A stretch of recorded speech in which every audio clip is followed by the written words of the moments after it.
Bismillahirrahmanirrahim. Assalamualaikum warahmatullahi wabarakatuh. Bang semangat nampaknya. Sekali lagi ya. Assalamualaikum warahmatullahi wabarakatuh.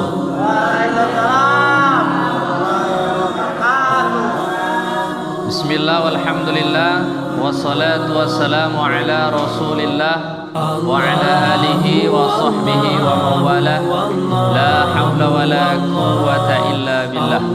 Rabbi sholli sadri wa yassir li amri wahlul 'uqdatam bilisani yafqahu qawli. Bersyukur kepada Allah, mengucapkan alhamdulillahi rabbil alamin. Berselawat kepada Rasulullah sallallahu alaihi wasallam, mengucapkan Allahumma salli ala Sayyidina Muhammad wa ala ali Sayyidina Muhammad. Salamun alaika ya Rasulullah. Saudara-saudaraku semuanya, mudah-mudahan Allah Subhanahu wa taala meridhai acara kita ini. Yang sakit disembuhkan, yang susah kemudian dimudahkan oleh Allah Subhanahu wa taala, kemudian dibersihkan dosa-dosanya, kemudian diangkat derajatnya oleh Allah Subhanahu wa taala. Amin ya rabbal alamin. Baiklah, Ustaz akan menyampaikan tausiah sedikit sebelum kita ruqyah masal, yaitu pentingnya menjaga iman di akhir zaman. Pentingnya menjaga iman di akhir zaman. Allah Subhanahu wa taala berfirman, A'udzu billahi samil alim minasyaitonir rajim. Ya ayyuhalladzina amanu ittaqullaha haqqa tuqati wa la tamutunna illa wa antum muslimun. Wahai orang-orang beriman, bertakwalah kepada Allah dengan sebenar-benarnya takwa, dan janganlah engkau mati kecuali dalam keadaan beriman.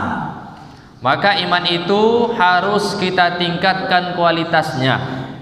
Kemudian iman itu tidak boleh dikotori dengan kesyirikan, menduakan Allah, karena syirik itu adalah dosa besar.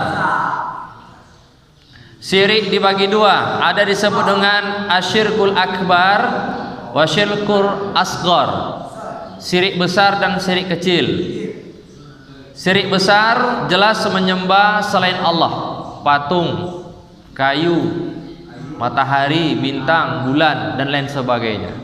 Sedangkan syirik kecil inilah yang sering kita lakukan tanpa sadar. Ketika kita bekerja, kemudian mendapat gaji, kemudian seakan-akan kita mengatakan karena gaji itulah kita bisa makan. Maka itu juga syirik kecil. Karena yang memberikan rezeki atau gaji itu sebenarnya adalah Allah Subhanahu wa taala. Adapun kerja kita itu asbab saja. Asbab kita bekerja, maka dengan asbab itulah Allah Subhanahu wa taala memberikan rezeki kepada kita. Karena setiap kita sudah dijamin rezekinya oleh Allah Subhanahu wa taala sebelum kita lahir. Dalam kandungan ibu kita, air 40 hari, kemudian darah 40 hari, kemudian daging 40 hari. Genap 40 dikali 3 berapa? 120 hari. 120 hari dalam kandungan, dalam rahim ibu kita. Disitulah Allah Subhanahu wa ta'ala mengutus malaikat untuk menghembuskan ruh ke dalam jasad bayi tadi. Ketika dihembuskan ruh ke dalam jasad bayi tadi, Allah Subhanahu wa ta'ala memerintahkan malaikat, sudah ditetapkan rezekinya, kemudian ajalnya, kemudian baik atau buruk. Baik dia dapatkan, maka dia menjadi ahlil jannah. Buruk yang dia dapatkan, maka dia menjadi ahlin nar, yaitu penduduk surga dan penduduk neraka.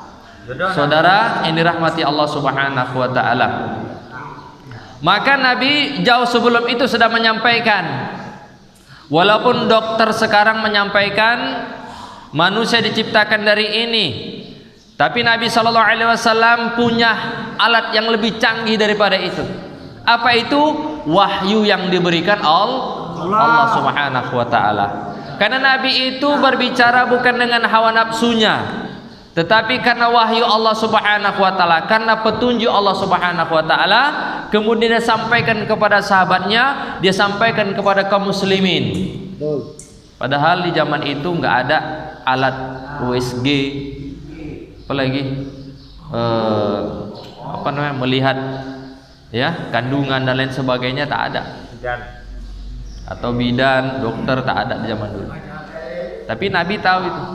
Begitulah kehebatan Nabi ya, yang diberikan Allah Subhanahu wa taala. Jadi kita jangan khawatir nggak dapat jodoh, nggak dapat rezeki. Allah sudah tentukan. Hari ini kita sakit, tahun depan belum tentu. Sehat hari ini pulang menikah boleh saja, tapi ingat sehat dulu.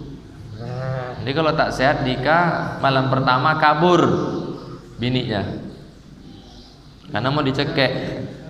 Nauzubillah ya. Nah, maka dari itu kita harus menjaga iman, karena dengan iman itulah hidup itu akan terarah. Jadi kalau tidak iman, hidup tidak terarah. Karena orang Islam itu ya, iman, kemudian ilmu, kemudian amal, kemudian akhlak. 4 ini. Jadi 4 ini harus dimiliki oleh orang Islam. Bukan hanya iman saja.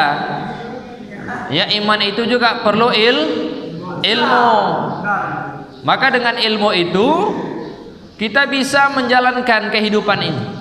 Ingin kemana kita? Menjadi ahli surga, oh ini jalannya. Menjadi ahli neraka, oh ini jalannya. Tinggal kita pilih. Andai kita berbuat maksiat, narkoba, segala macam, judi, berzina, mencuri, merampok, maka tempatnya adalah ahli nar. Apabila kita melakukan amal soleh, solat 5 waktu, zakat, infak, sedekah, menolong anak yatim, fakir miskin, ini tempatnya ahli jannah, menjadi ahli surga. Maka bila kita hijrah, berpindah, dulu melakukan maksiat, sekarang kita hijrah, itu bagus. Tapi jangan tobat sambalado. Ketika habis pedasnya mulai lagi. Jadi taubat itu taubat apa?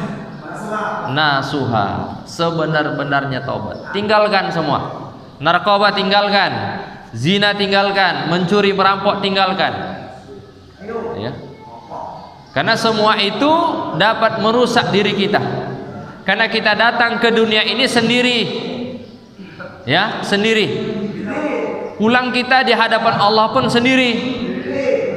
Maka yang dapat menolong kita adalah amal ibadah kita. Salat mulah yang menolong azab dalam kubur. Salat mulah yang menolong hisab. Salat mulah nanti yang menolong di hari berbangkit. Salat mulah yang menolong nanti ketika berhadapan dengan Allah Subhanahu wa taala. Maka dengan salat itulah kita akan selamat dunia dan akhirat. Maka iman itu bukan hanya dalam hati, bukan hanya diucapkan di lisan, tetapi iman itu harus dibuktikan di dalam perbuatan. Maka ciri-ciri orang beriman, kata Nabi sallallahu alaihi wasallam, "Idza ra'aita rajulan," kalau engkau nampak seorang laki-laki, ya'tadu bihi ilal masajid, bolak-balik ke masjid, fashhadu bil iman, maka saksikanlah laki-laki itu memiliki iman. Bolak-balik ke masjid, subuh terutama ke masjid, zuhur ke masjid, asar ke masjid, maghrib ke masjid, isya ke masjid, terus setiap hari ke masjid. Terutama subuh, ini paling penting. Man nama wa lam yusalli bala syaitan fi udunaihi. Barang siapa yang tidak bangun subuh kemudian dia tidak sholat subuh, maka syaitan kencing di telinganya. Hati-hati.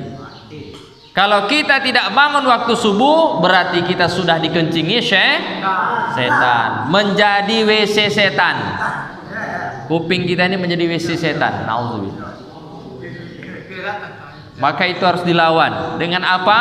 Sebelum tidur baca doa, dan bangun tidur pun kita dianjurkan baca doa.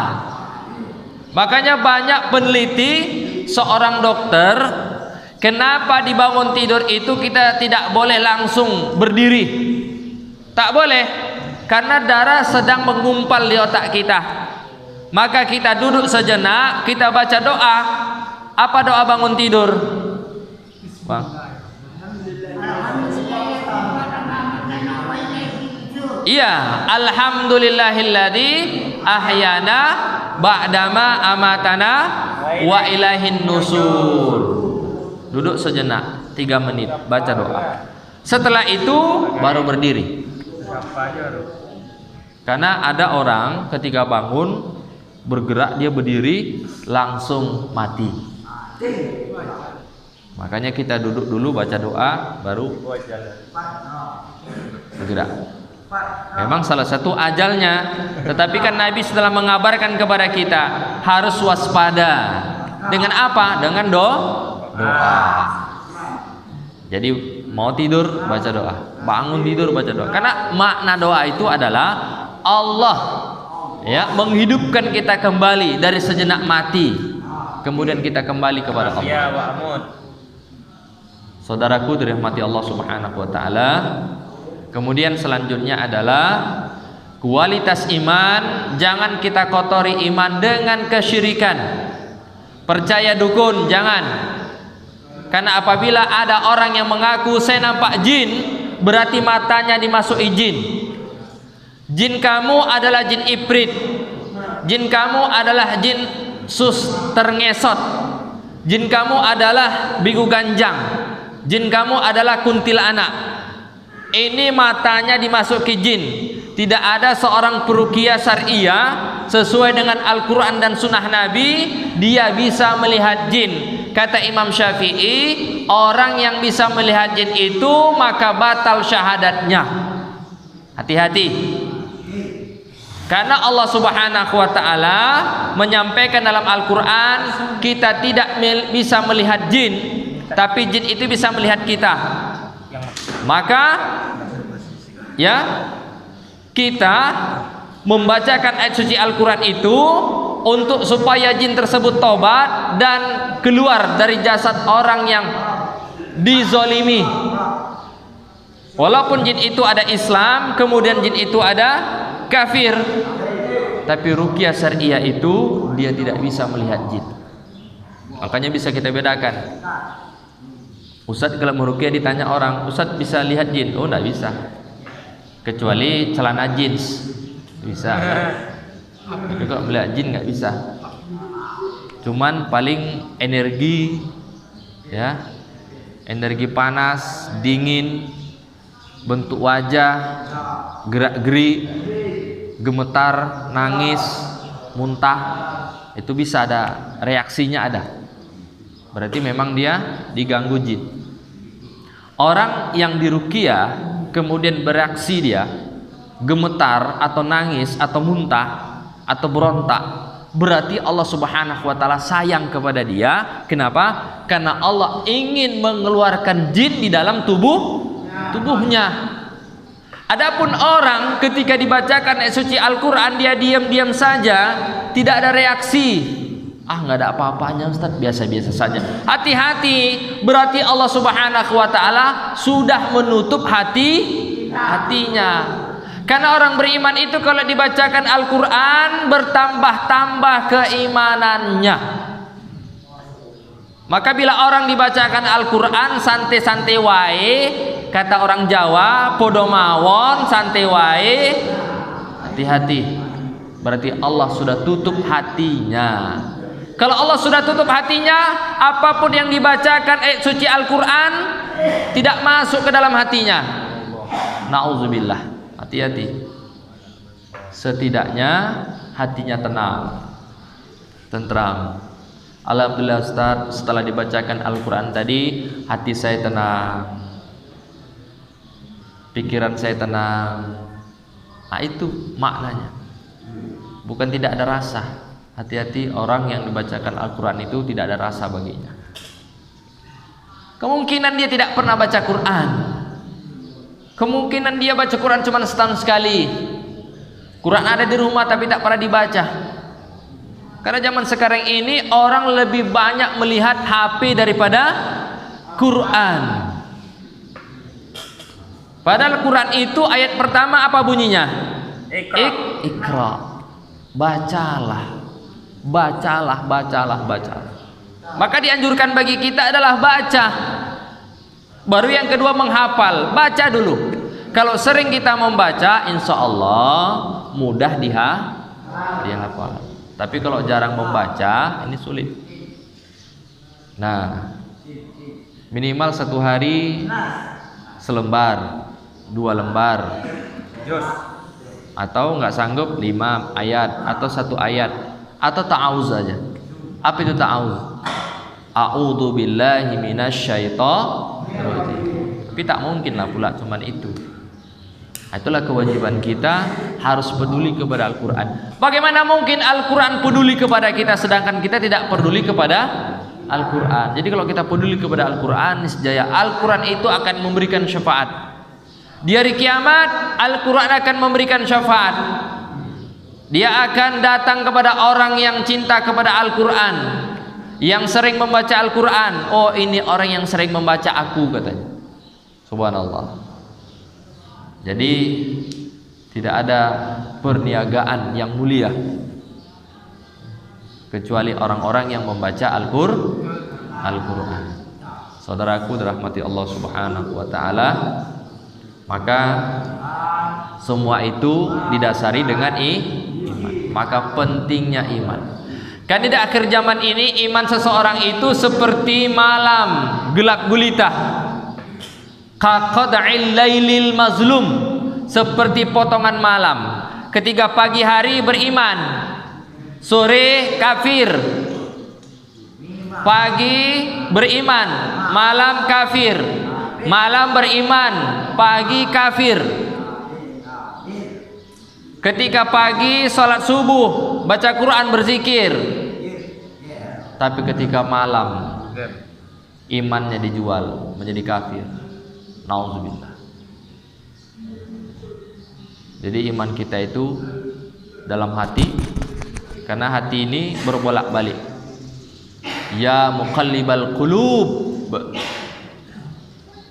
wahai Allah yang membolak-balikkan hati manusia. Dia yang bolak-balikkan hati. Maka keinginan kita apa? Ya Allah, tetapkanlah hatiku dalam taat kepada Allah dan taat di dalam agama Allah. Ya silakan. Mau kemana? Iya. GPL ya, nggak pakai lama. Sampai mana tadi? Ya muqallibal qulub. Bolak-balikkan hati. Hilang pula jadi apa tadi ya? Konsep jadinya. Jadi ya hati tersebut bisa berbolak-balik. Maka kita menginginkan tetap istiqomah hatinya tadi. Menjalankan kewajiban kepada Allah, istiqomah hatinya tadi. Ini yang kita inginkan. Bisa saja awalnya beriman, tahu-tahu matinya dalam keadaan kafir. Awalnya kafir, tahu ya alhamdulillah ketika meninggal dia dalam keadaan beriman. Maka iman itulah tidak bisa dibeli. Iman itu yang paling penting dalam hidup ini adalah iman. Orang kafir beramal, bersedekah, nggak ada gunanya. Walaupun Ronaldo, Messi berinfak 30 M ke Palestina, apakah infaknya diterima Allah? Tidak. Kenapa? karena tidak mengucapkan syahadat. Itu aja syaratnya. Infak mereka akan diterima apabila mengucapkan syahadat itu. Maka pentingnya syahadat itu. Maka amal kita diterima, semua itu adalah dengan iman.